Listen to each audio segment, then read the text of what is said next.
My father didn't shout when he tried to erase me. He just leaned back in the chair at my own dining table, looked me in the eye, and said, "It's your duty to pay for her wedding." My mother folded her napkin like this was etiquette, not execution. And Brooke, my little sister, kept a soft, satisfied smile, the kind she's worn her whole life when someone else was about to lose so she could win. I didn't cry. I didn't plead. I stood up, pushed my chair in, and said the calmest sentence I've ever spoken. "You have 24 hours to leave my house." And that was the moment everything shifted. My name is Daisy, and for most of my life, I thought keeping the peace was the same thing as keeping a family. I was the kid who learned early how to stay quiet, how to handle things myself, how to never be a problem. When other kids were begging their parents for rides to school dances, I was stocking shelves at a corner store trying to save enough to cover my first community college class. My parents, Arthur and Evelyn, liked to tell people they raised an independent daughter.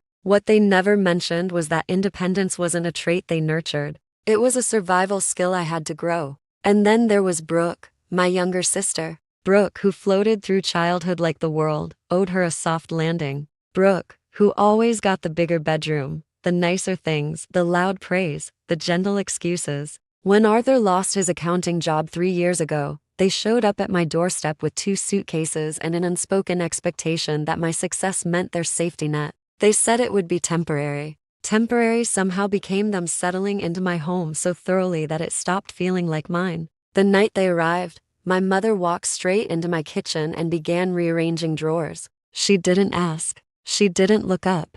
Just said, "You'll thank me, dear." Efficiency matters. Arthur took over my home office within an hour, claiming he needed the space for a job search. I never once saw him actually conduct. And Brooke, who was supposed to only visit for a few days, walked into my master bedroom, spun in a slow circle, and said, "This feels more like my vibe." By the end of the week, I was in the old guest room on a narrow bed I once bought for visiting friends. Bills doubled, then tripled. Someone kept adjusting the thermostat to a comfortable 72 as if I were running a resort. My car was borrowed without permission. Groceries vanished as soon as I set them down. And whenever I gently tried to talk about shared expenses, Evelyn would pat my hand and say, "Family takes care of family." Funny how family always seemed to mean me taking care of them. Even outside the house, the story twisted. My neighbor, Mrs. Patterson, pulled me aside one. "Your parents told me it's been hard on you financially," she whispered.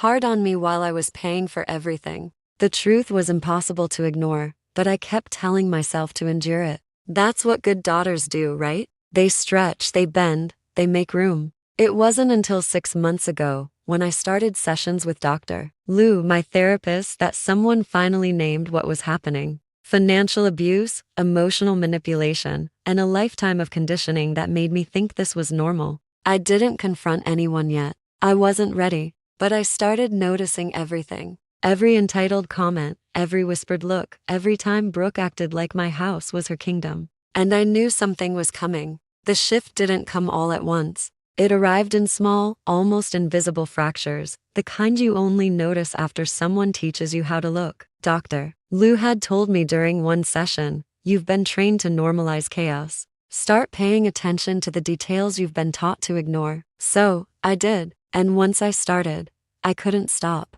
It began with the bills. One Saturday morning, I sat at the dining table, the same one I used to eat takeout at after late nights at the firm, and opened the stack of payments I'd been avoiding. Electric, water, groceries, gas, household supplies. Every line item had nearly doubled since the day my family moved in. I added everything up twice, then a third time. The numbers didn't lie. I was financially supporting 3 adults who acted like I owed them the lifestyle they'd grown comfortable with. While I was calculating totals, Brooke walked through the room barefoot, scrolling her phone. She didn't ask what I was doing. She didn't glance at the bills. She just opened my fridge, grabbed the sparkling water I'd been saving for myself, and said, "We're low on groceries again. Can you do a store run today?" No, please. No offer to come along. No awareness that she hadn't bought groceries in 3 years. Another crack. Then came the day Noah, Brooke's fiancé, showed up. He stood in my doorway,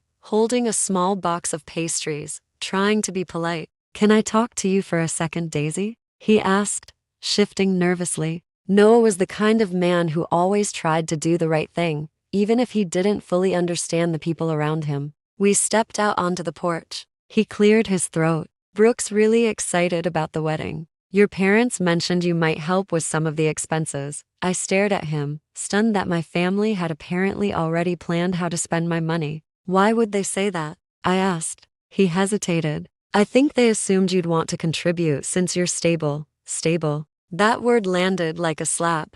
Not successful. Not hardworking. Just stable. The euphemism people use when they think you have endless capacity to absorb responsibility. Another crack. One loud enough that even Noah heard it. He apologized before he left, looking genuinely confused by the tension he'd walked into. Then came the moment that pushed the fracture deeper. Brooke had taken my car for the day without asking, and when she returned, the passenger seat was stained with makeup. Fast food wrappers littered the floor, and the gas tank light was blinking. I confronted her gently, the way I always did. Brooke, can you give me a heads up next time? I needed the car today. She blinked at me like I'd spoken an unfamiliar language. Relax, Daisy. You barely go anywhere. And it's not like you can't afford gas.